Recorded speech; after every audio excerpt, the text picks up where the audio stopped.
오늘 사도행전 35번째 시간입니다. 이 땅에 남겨두신 이유라는 제목으로 우리 하나님 말씀 함께 나누도록 하겠습니다. 오늘 사도행전 12장에 헤롯 왕이 등장을 합니다. 이 헤롯 왕이 야고보를 죽이고 베드로도 죽이려고 하는 그런 내용입니다. 헤롯 그러면 예수님 탄생 기사부터 나오게 됩니다. 그 얘기를 듣죠. 이 세상에 구세주가 난다. 세상을 뒤집을 그런 여호와가 난다. 이렇게 소문을 듣습니다. 그래서 헤롯 왕이 예수님 또래에 태어난 지 2살 미만의 남자아이들을 다 죽이죠. 그때 그 헤롯 왕이 할아버지입니다. 그리고 지금 등장하는 헤롯은 헤롯 아그리파 1세 그 손자입니다. 그러니까 대대로 이렇게 예수님을 죽이려고 하고 또 기독교를 박해했던 그런 집안입니다. 이 헤롯 아그리파 1세에 대한 역사의 평가는 대부분 이렇습니다. 기회주의자였다. 뭐 이렇게 얘기를 합니다. 기회주의자가 뭐예요? 여기 붙었다 저기 붙었다. 그리고 다른 측면에서 보면 정치는 그래야 되는 거 아니냐. 그래서 상당한 정치적인 그런 감각이 있었고 정치적으로 똑똑했던 사람이다. 이렇게 평가를 합니다. 그러니까 크게 큰 그림으로 봐서는 그러니까 여기서 이렇게 하고 저기서 저렇게 하고 항상 이런 부류의 인물이었다 이렇게 얘기를 합니다. 그래서 그 당시에 이 헤롯 왕은 그 이스라엘이 그 로마의 속국이었잖아요. 그래서 그 로마에서 파견한 왕입니다. 월급쟁이 왕이에요. 그러다 보니까 로마의 눈치를 봐야 되죠. 그래서 로마 신봉주의자였습니다. 로마가 뭐 하면 무조건 예스. 무조건 예 알겠습니다. 이래야 자기 자리를 지키죠. 그러면 그거로 끝났느냐? 좀 정치적으로 좀 똑똑했던 것 같습니다. 이제 자기가 유대를 다스려야 되는데 유대의 사람들의 민심도 꽤 살폈던 것 같습니다. 반란이 일어나고 그러면 자기 자리가 위태롭잖아요. 그래서 항상 로마에서도 잘하고 또 이스라엘 사람들의 얘기도 많이 귀 기울였다 이렇게 얘기를 합니다. 그러니까 이쪽 가면 이쪽 얘기 듣고 저쪽 가면 저쪽 얘기 듣고 뭐 이렇게 해서 자기의 자리를 굳건히 지켰던 그런 왕이었다라고 평가를 합니다. 이런 부류의 사람 있지 않습니까? 세상에서 제일 중요한 게 뭐냐? 내 자리예요. 내 거예요. 나 지켜야 되고 내 자리 지켜야 되고 내 거 잘 지켜야 되고 그런 삶을 사는 사람이었는데 그러다 보니까 가장 관심 있게 들었던 것이 뭐냐? 민심을 유독 잘 살폈습니다. 사람들이 뭐라 그러나, 사람들이 나한테 뭐라고 그러는가, 나를 어떻게 보는가, 뭐라고 그러는가, 그거에 굉장히 민감했습니다. 왜냐하면 그래야 내 자리를 잘 지킬 수 있으니까. 근데 가만히 바라보니까 유대 사람들이 예수라고 하는 사람을 굉장히 싫어하고 미워해요. 그러더니 십자가에 달려서 죽이래요. 자기가 보니까 그렇게 죽일 죄를 진 것도 아닌데 그래서 뭐라고 합니까? 니네가 죽이려고 회의하고 니네가 그런다라고 하면 죽여라. 그래서 예수를 십자가에 못 박혀 죽이죠. 그리고 나서 사람들을 보니까 되게 좋아해요. 그리고 거기서 끝나는 것이 아니라 그 예수를 쫓았던 제자들도 굉장히 싫어하는 겁니다. 미워하는 거예요. 그래서 이 헤롯이 가만히 보니까 이 사람들이 예수 믿는 사람들 싫어하네, 미워하네. 그래서 한번 해봤어요. 12제자 중에 한 사람이었던 상당히 영향력이 있었던 야고보를 잡아다 죽였습니다. 그리고 본 거예요. 사람들이 뭐라고 그러는가. 그건 1절, 2절 그 얘기를 하고 있습니다. 사도행전 12장 1절, 2절. 그때에 헤롯 왕이 손을 들어 교회 중에서 몇 사람을 헤아려 하여 요한의 형제 야고보를 칼로 죽였다 그러죠. 사람들이 막 너무 싫어하고 미워하고 막 죽이고 싶어 안달나는 거예요. 그래서 죽여봤어요. 그랬더니 사람들이 뭐라고 얘기합니까? 잘했대요. 인기가 여론조사하니까 인기가 막 하늘 높이 쏟아요. 그러니까 이런 사람들 어떻게 합니까? 야 이거 하니까는 먹히네. 그래서 그러면 더 센 거를 갖다가 죽여야 되겠다라고 보니까 야고보와 비등한 사람이 베드로라는 사람이 있어요. 야 베드로도 잡아왔어요. 그리고 감옥에 가뒀습니다. 그래서 사람들을 반응을 봤더니 잘했대요. 아유 속 시원하다. 저들 다 예수쟁이들 다 죽여야 돼. 그래서 헤롯이 어떻게 생각합니까? 야, 죽여야 되겠다. 그런 과정이다라고 하는 것입니다. 이유는 하나예요. 민심 속에 내 인기, 내 자리를 굳건하게 하기 위한 그런 왕이었다라고 하는 것입니다. 그래서 12장 3절 이렇게 설명을 하지요. 유대인들이 이 일을 기뻐하는 것을 보고 야고보를 죽였더니 너무 기뻐하는 거예요. 잘했대요. 한번 여론조사에 막 올라가요. 그래서 베드로도 잡으려 할세 때는 무교절 기간이다. 베드로가 제가 이끌어놓고 그건 헤롯의 관심이 아니에요.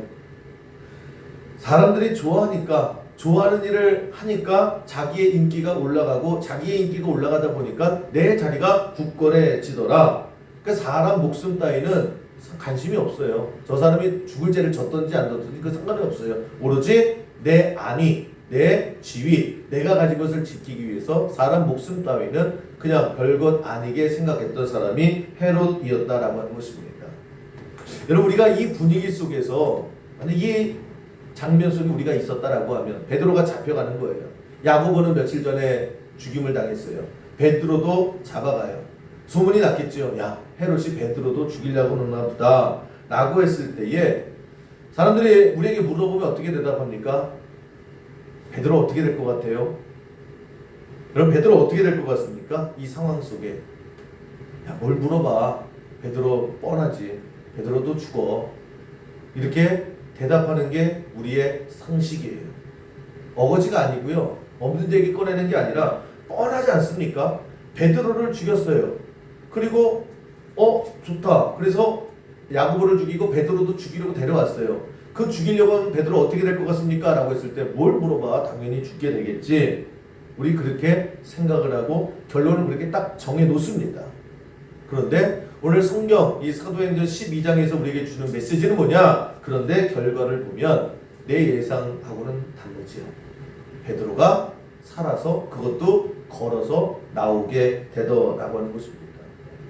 누가 감옥문을 열어줘요? 하나님께서 기적적인 방법으로 옥문을 활짝 열고 스스로 걸어서 나오게 되는 그런 일들이 벌어지게 되는 것이 사도행전 12장의 내용입니다. 여기서 제가 말씀을 준비하면서 궁금한 게 있었어요. 뭘까? 여러분, 베드로와 야고보, 요한 이게 삼총사예요. 예수님의 수제자급. 그 베드로나 야고보 그 제자의 무게가 다르지 않거든요. 그런 똑같은 상황 속에서 왜 야고보는 죽고, 더 자세히 말하면 하나님께서 야고보를 죽는 것을 그냥 보고만 계셨고 베드로는 왜 거의 죽을 지경에 갔을 때에 기적적으로 살려내셨을까? 베드로는 살았고 야고보는 왜 죽었을까? 똑같은 상황 아닙니까? 우리가 이런 경우 많이 있잖아요. 똑같은 상황이에요. 그런데 누구는 살고 누구는 죽어요. 왜 이런 일이 일어나게 될까? 뻔히 죽는 줄 알았는데, 여러분, 우리가 살아가면서 뭐 이런 나름의 경험이 있지 않습니까? 경험이라는 경험치가 있잖아요. 살아온 경험치. 그래서 내가 겪어보고 내가 봐왔고 내가 알아왔던 그 경험치를 가지고 우리는 미래를 예측을 합니다. 그리고 대부분 맞는 수가 많아요. 지난번에도 이랬고 지금까지 이랬으니까 다음에도 뻔히 그럴 것이다. 저 사람은 옛날에도 그랬고 얼마 전에도 그랬고 그러니까 내일도 저럴 거야. 왜요? 내가 봐봤으니까, 내가 경험해 봤으니까. 이런 저런 일들이 쭉 왔어요. 그러면 앞으로도 그렇게 될 거야. 이런 경제학자들이 하는 것들이 그거예요. 100년 정도의 그 데이터를 쭉 분석을 하고요. 그래서 이런 일이 있을 때에 과거에 어떻게 했냐, 똑같은 패턴으로 있을 때에 그럼 이번에는 이런 위기가 올 것이다. 이거는 위기가 안 될 것이다. 라고는 예측을 합니다. 그런데 번번이 틀려요. 여러분, 우리도 마찬가지 아닙니까? 예상을 하잖아요. 뻔하다고 얘기하잖아요. 그런데 살다 보면 뻔한 게 그렇게 많지 않더라는 거예요. 오늘 본문도 그것입니다. 야고보가 죽었어요. 분위기를 봤더니 베드로도 쟤는 죽은 거야. 물어보나 마나야. 그런데 우리의 예상하고는 전혀 다른 그런 베드로의 삶 속에 하나님의 강한 역사가 일어나게 되더라는 거예요. 근데 우리가 이 전체적인 그림 속에서 우리가 깨달아야 되는 게 뭐냐면 예측할 수 있어요. 우리가 뭘 기대할 수 있어요. 어떻게 될 것이다 예상할 수 있어요. 그런데 막상 살아보면요, 내가 예상한 대로 인생이 풀리지가 않아요. 내가 확신했던 대로 그렇게 되지 않아요. 모두가 다 맞습니다라고 하지만 모두가 다 맞는다는 그 말이 진리가 아닐 때가 참 많이 있다라고 하는 것입니다. 그러니까 여러분, 우리가 인생을 살아가면서 자꾸만 내가 자신 있어 했고, 내가 뻔하다고 생각했고, 내가 예측하고 내가 예상했던 것들이 빗나갈 때마다 무슨 생각을 해야 되냐면, 역시 모든 것은 하나님이 결정하시는구나. 이게 신앙의 고백이다라고 하는 것입니다. 우리는 내가 사나 죽으나 막 발버둥쳐요. 발버둥쳐서 되는 게 아니라 내가 막 어거지로 물길을 막는 거에 문제가 아니라 가장 중요한 고백은 뭐냐면 모든 것이 죽고 사는 것부터 시작해서 모든 것들이 다 하나님의 손에 결정되어 있다라고 하는 것입니다. 그래서 겸손이라고 하는 게 뭐냐, 교만이라고 하는 것이 뭐냐, 내가 다 안 돼요. 내가 뻔하대요. 근데 인생 속에 뻔하지 않거든요. 굉장히 많은 변수가 있을 때 여러분, 우리가 매 순간 신앙의 태도는 뭐냐면 모든 것들이 다 하나님 손에 달렸습니다. 다 될 것 같아도 안 될 수도 있는 거예요. 다 안 된다고 해도 될 수 있는 거예요. 그 시작이 뭐냐? 하나님 손에 달렸다라고 하는 것입니다. 그러니까 우리의 삶 속에 항상 겸손한 마음으로 하나님 앞에 구하고 하나님을 바라보고 내가 주장하고 내가 확정짓고 내가 나가는 인생이 아니라 하나님과 동행하는 그런 믿음의 삶을 살아가는 우리 모든 성도 되기를 주님의 이름으로 간절히 축원합니다. 그럼 오늘 다시 본문 돌아와서 보세요. 야고보는 죽고 베드로는 살았어요. 야고보 입장에서 보자고요. 왜 나를 살려주셨을까? 우리가 옆에서 봐도요. 아니 왜 누구는 죽고 왜 누구는 살려주셨을까? 차별하시나? 아니면 뭐 다른 뭔가가 있나? 여러분, 내가 이 땅에 아직까지 남겨뒀다라고 했을 때에 딱 두 가지예요. 크게 보면 두 가지입니다. 내가 오늘도 살아있고 내가 오늘도 이 땅에 있다라고 하면 둘 중에 하나예요. 하나님이 개입하신 건데 그 하나님께 왜 개입하셨느냐? 첫 번째는요, 아직 하나님의 나라가 들어갈 감이 안 되는 거예요. 그렇게 생각하면 됩니다. 아직 편찮아요, 내 믿음이. 그래서 당장 하나님 앞에 서게 되면 알쏭달쏭한 거예요. 그래서 하나님께서 조금 더 채워갖고 와라, 조금 더 하나님 나라 들어갈 그런 감이 돼갖고 와라 라고 생각하면 되는 겁니다. 아직까지 살짝 가벼워요. 이거 데리고 가면 그 앞에서 커트라인에 막 걸릴 것 같거든요. 또 하나는 뭐냐면 이게 더 중요해요. 왜 나를 이 땅에 남겨두셨을까? 하나님께서 나를 통해서 하시고자 하는 일이 남아있기 때문이라는 거예요. 우리 이거를 반드시 기억하고 살아가야 됩니다. 나를 왜 하나님 왜 살려주셨을까? 왜 오늘이라고 이 시간을 주셨을까? 나를 통해서 이루고자 하시는 보냄받은 자의 사명이 있다라고 하는 것입니다. 저도 그렇고요, 여러분도 그렇고 우리가 이 땅에 남아있는 이유가 분명히 있는 거예요. 하다가 그냥 오늘도 살아남았네, 오늘도 내가 살아있네, 그것이 아니라 둘 중에 하나예요. 여러분, 한번 가만히 집에 가셔서 아니면 이 시간에 한번 생각해 보세요. 내가 둘 중에 하나인데 아직 천국에 이제 그만 와라 라고 했는데 커트라인에 살짝 걸리는 것 같아. 아슬아슬해요. 아니야, 너 좀 더 믿음 키워갖고 와 라고 하시던지, 아니면 나를 통해서 하실 일이 아직 남아있는 거예요. 오늘 이 두 번째 우리가 포인트를 담아봤으면 좋겠습니다. 이 땅에서 나를 통해서 해야 할 일, 이게 뭘까? 여러분, 우리가 신앙생활이라고 하는 것, 하나님께서 나를 부르시고 나를 구원해 주시고 나와 동행하신다라고 했을 때에 신앙생활하는 데 있어서 반드시 나 스스로가 고민해야 되고 나 스스로에게 질문해야 될 것이 바로 이거예요. 하나님께서 나에게 뭘 같이 하자고 하실까? 또 하나는 하나님께서 오늘도 나에게 믿음의 하나님 천국 백성에게 될 기회를 주시고 있는 것은 아닌가. 여러분 그 주변에 그 질병으로 막 정말 너무 연세가 많으신 그런 어르신들 있잖아요. 부모님이 될 수도 있고 뭐 할머니 할아버지가 될 수도 있는데 오늘 내일 하면서도 아직까지 살아 계셔요. 왜 그럴까? 왜 그럴까? 기회를 더 주시는 거예요. 기회를 더 주시는 거예요. 그를 위해서도 기도하고 또 본인이 더 기도하고 그러시다가 이제 돌아가셨으면 우리 어떻게 받아들여야 되니까 하나님께서 데리고 가셨구나. 이제 기도가 채워지고 믿음이 채워지고 이제 안전하게 하나님께서 데리고 가셨구나. 그렇게 생각하시면 돼요. 어느 날 갑자기 데려가셨어요. 너무 슬프지요. 그런데 언제든지 그분은 데려가도 될 만한 그런 믿음이 채워져 있었다라고 하는 것입니다. 우리는 막 하나님 앞에 하나님 왜 빨리 이렇게 데려가셨어요? 하나님 살려달라고 그렇게 기도했는데 왜 데려가시는 거예요? 기도해봤자 아무 소용없어요. 하나님 어떻게 이럴 수가 있어요? 그러면서 원망하고 섭섭해하고 불평하고 어떻게 막 그래요.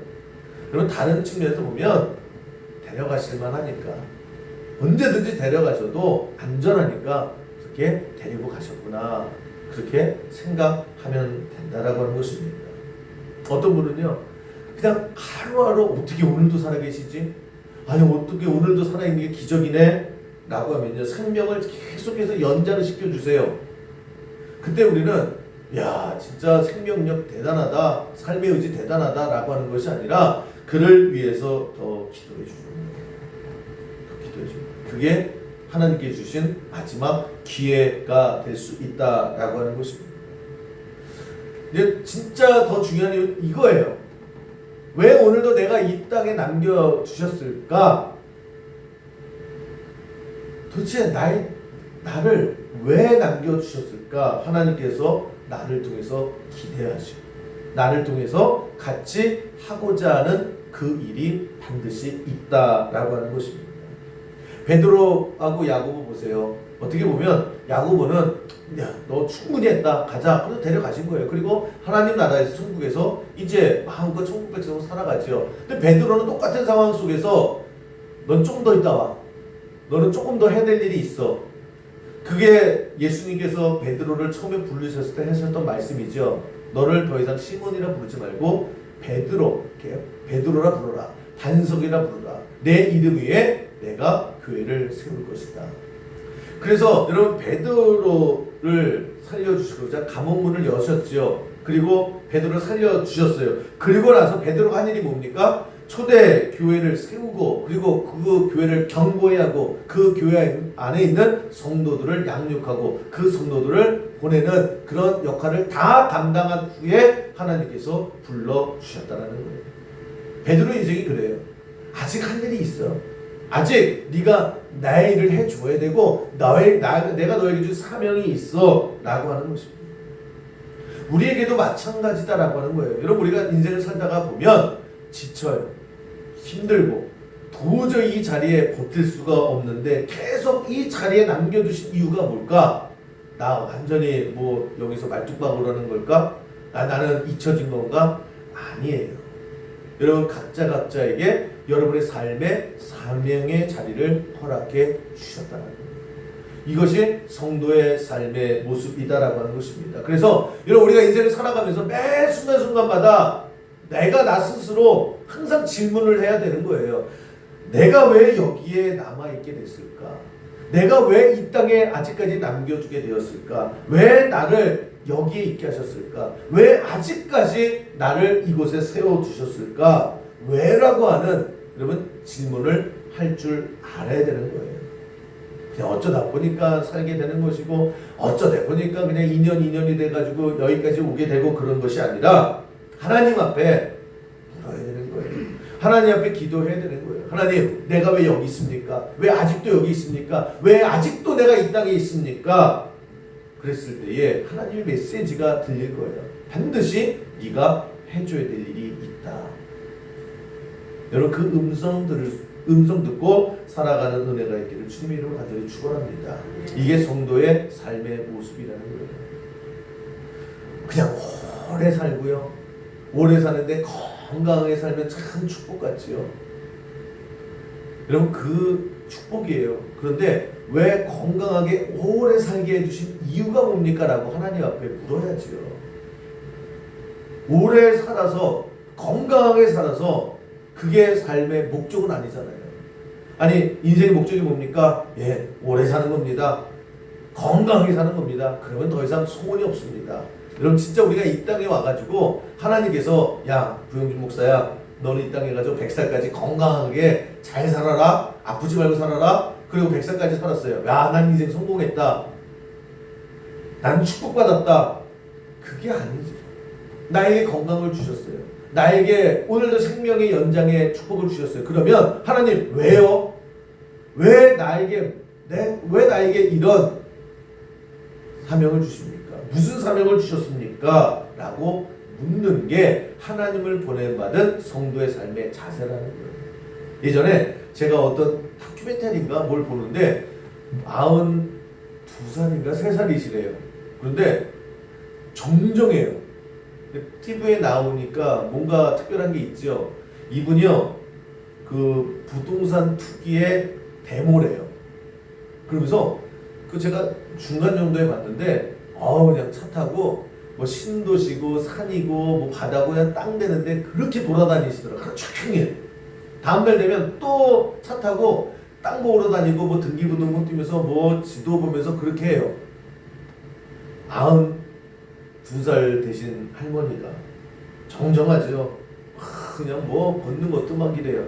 대단하다 그래요. PD가 물어봤어요. 야 할머니 돈 이렇게 해서 언제부터 이렇게 부동산에 관심 가졌어요? 했더니 내가 지금 70년이 넘었어. 땅이 재산이야. 돈 많이 버셨어요? 했더니 많이 벌었지. 그래서 빌딩이 몇 개고 땅 사동이 몇 개고 뭐 수십만 평에 뭐 전국계 땅이 되게 많대요. 야 부자 되셨네요. 근데 지금도 돈 보세요? 그럼 뭐해? 이거 해야지. 그러면서 이제 이 PD가 물어봤어요. 아니 그 많은 돈 뭐 하시려고요? 그랬더니 할머니가 쓰려고 버냐? 벌려고 벌지?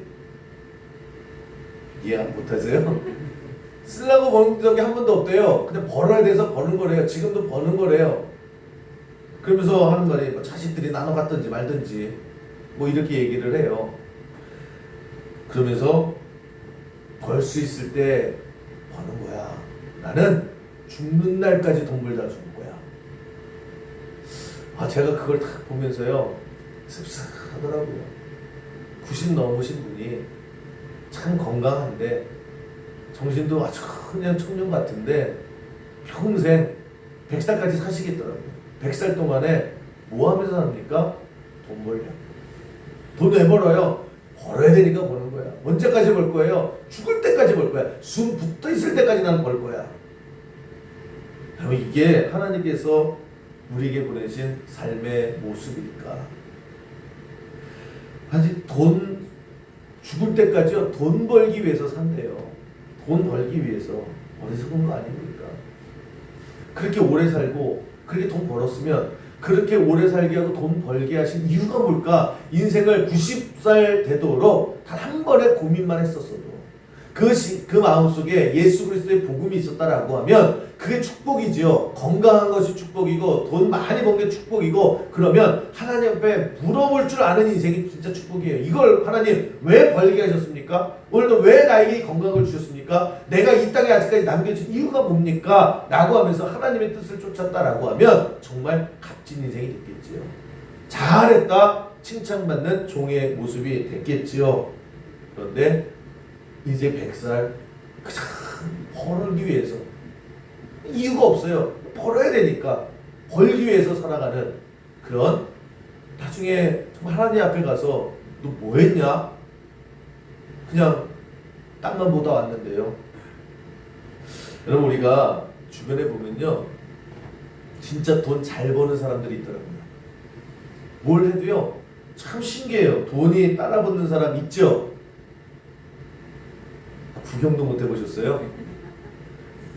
보면요 진짜 돈이 따라다녀요. 뭐만 하면 집 사면 거기 재개발돼서 몇배 떠고 또 이사 가면 그거 되게 흔하고요. 뭐 장사만 해도 그냥 뭐 되게 잘 돼요. 돈이 막 따라붙는 그런 사람들이 있어요.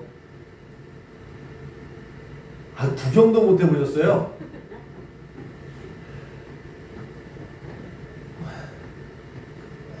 구경이라도 하기를 바랍니다. 네, 그러면 여러분이 그런 인생을 살아간다라고 하면 뭐만 해도요 돼요. 되는 인생이에요. 돈 많이 벌어요. 그러면 여러분 그때에 이걸 물어봐야 돼요. 하나님, 나 왜 자꾸만 돈이 붙어요? 하나님, 왜 이 땅에서 내가 이렇게 돈 벌고 건강하고 이렇게 복되게 살아가는 그렇게 살게 하신 이유가 뭐예요? 하나님, 왜요? 라고 하는 그런 질문의 기도가 여러분 인생 속에 반드시 있어야 되는 거예요. 이게 있지 않으면 돈 자랑하고요, 돈 갖고 엉뚱한 짓 하고요, 여러분 하나님께서 너 낭비해, 너 타락해, 너 그냥 흥청망청해 그래서 주신 축복이 아니잖아요. 근데 그 질문이 없으면 그냥 돈 버는 게 재밌는 거예요. 그 돈 버는 걸 가지고 그냥 어깨에 힘주고 다니는 게 그게 삶의 재미예요. 하나님께서 그러라고 우리에게 이 기회를 주시고 이 땅에 남겨주신 것이 아니다라고 하는 거예요. 그런데 하나님, 우리가 그것을 바라보지 못하면, 그 질문을 하지 못하면 그럼 우리는 흥청망청되고 아니면 90이 넘고 100살도록 그냥 돈만 버는 그런 인생으로 살아갈 수밖에 없다라고 하는 거예요. 그래서 여러분 우리 인생 가운데에 사명이라고 하는 것이 제일 중요해요.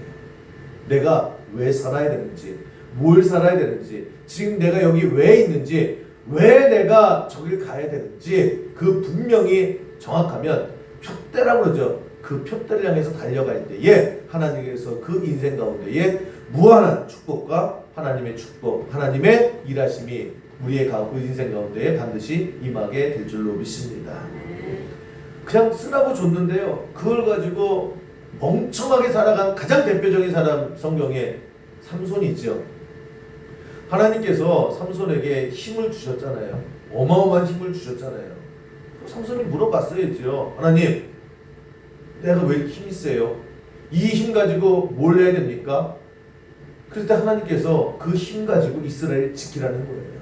계속해서 옆나라에서 여기저기서 막 괴롭히니까 네가 앞장서서 내가 힘 줄 테니까 네가 막아라. 네가 가면 다들 도망갈 거다. 아무도 덤비지 못할 거야. 라고 하면서 하나님께서 삼손에게 힘을 주셨단 말이에요. 그럼 그 힘을 가지고 하나님 뜻대로 잘 썼으면 삼손의 인생은 값어치 있는 인생이 되고 축복된 인생이 됐을 거예요. 그런데 묻지를 않아요. 그냥 나는 태어났을 때부터 힘센데 그러면서 힘 자랑하고 다니죠. 사람들 다 불러 모아놓고 뭐예요? 그 지나가는 여우들 잡아가지고 여우 꼬리털이 묶어요. 힘이 세긴 셌나 봐요. 여우가 그냥 뭐 그냥 다 순순히 잡혀요. 꼬리에다가 뭐예요? 불 질러버리죠. 그냥 여우가 막 난리 치지 않습니까? 뜨거워서 그거 깔깔깔깔 대고 웃어요. 야 저거 봐, 꼬리 타는 여우 봐봐. 하나님께서 그거 하라고 힘 주신 게 아니잖아요. 그 힘 가지고요, 인상 한번 쓰면 다들 절절매요. 그 힘 가지고 뭐합니까? 여자 뒷공문이나 쫓아다니잖아요. 그렇게 그 주신 것을 가지고 그렇게 멍청하게 세월을 다 보내고 망해버리더라는 거예요. 그래서 여러분 질문이 중요한 거예요. 내가 왜 이 땅에 남겨져 있습니까? 내가 뭘 하고 살아가야 됩니까? 하나님 이거 왜 주셨습니까? 그게 겸손이고 거기에 하나님의 가르침이 있고 하나님의 인도하심이 있다라는 거예요. 그러면 사울 왕도 똑같지 않습니까? 하나님께서 저 시골 촌뜨기 사울 왕을 이스라엘의 초대 왕으로 세워주셨어요. 물었어야죠. 하나님, 나 같은 거를 왜 이스라엘 초대 왕으로 세우셨습니까? 권력이 주어졌습니다. 힘이 주어졌습니다.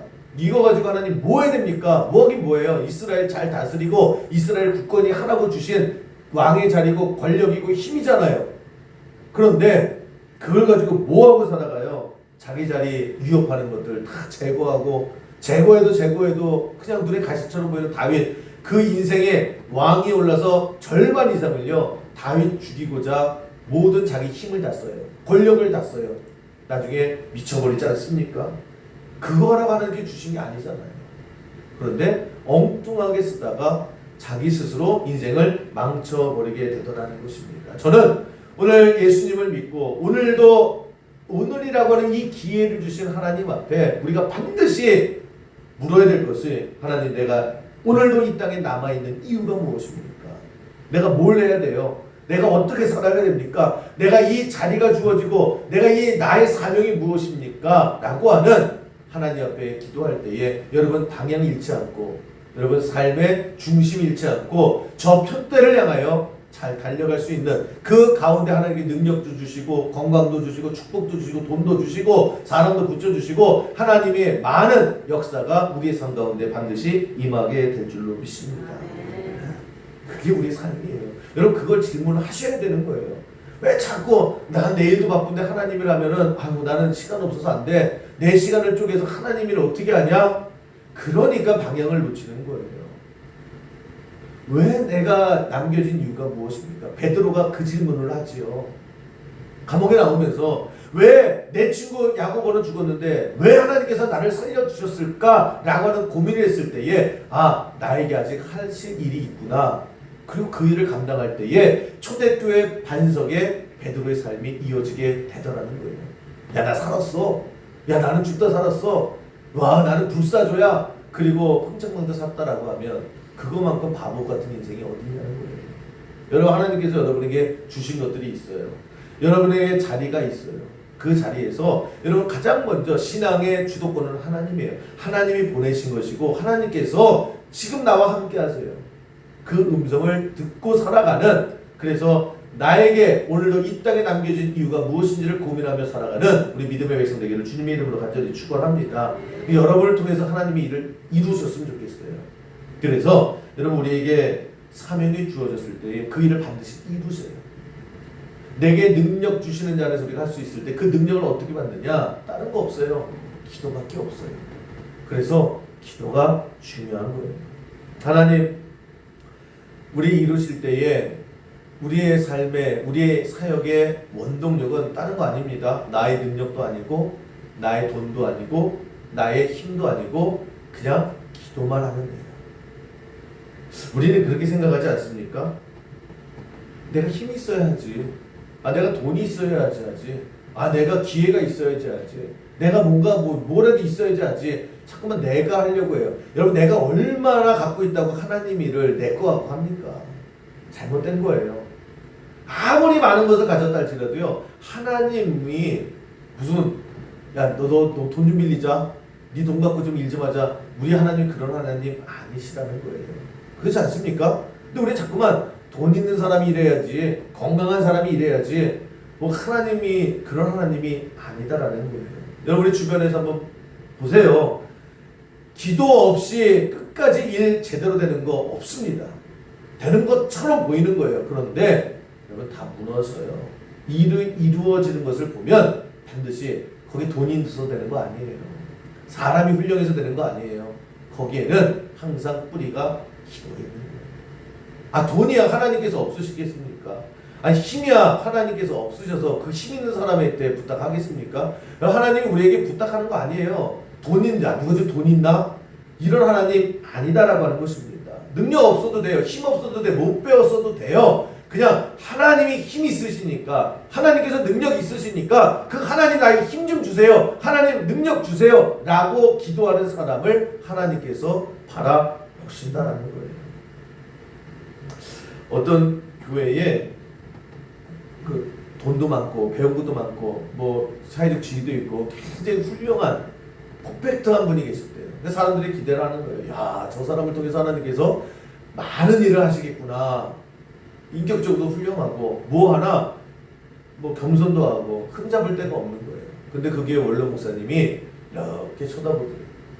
그래서 주변 사람들이 목사님 저 친구를 통해서 정말 큰 일을 이 교회를 통해서 해주실 것 같아요 라고 했더니 목사님이 저 사람을 통해서 이루어질 일 별로 없을 것 같은데 그러더래요.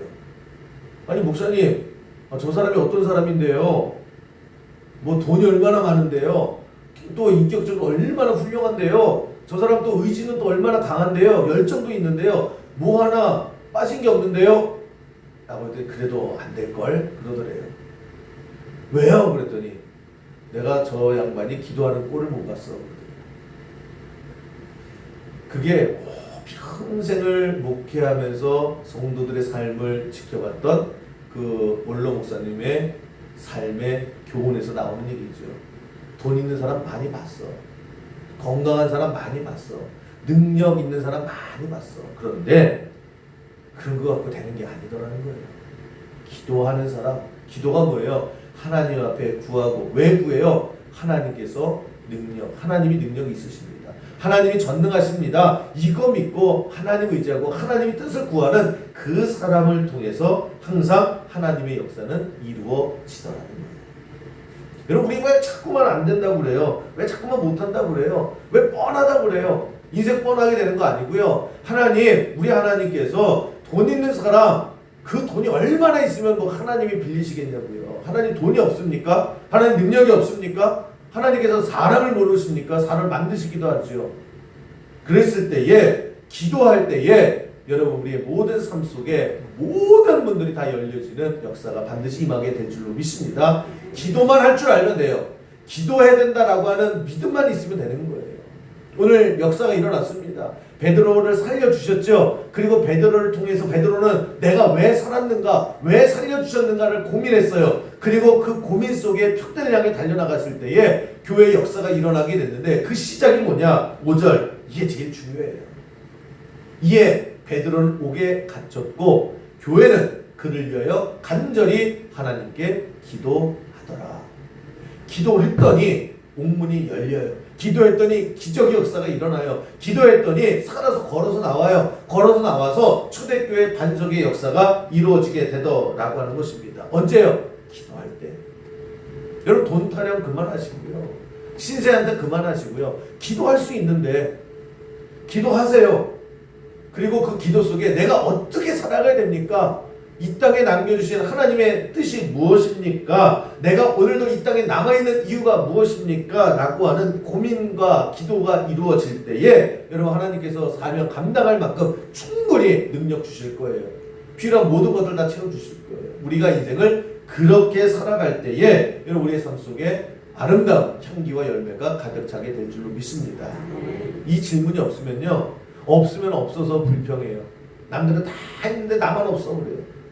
혹시 있어도요, 야, 저것들은 없네, 나만 있네, 교만하고 자랑해서 결국 썩게 되어 있는 거예요. 반드시 질문하셔야 돼요. 이 땅에 내가 있는 이유가 무엇입니까? 내 손에 쥐어준 것이 무엇입니까?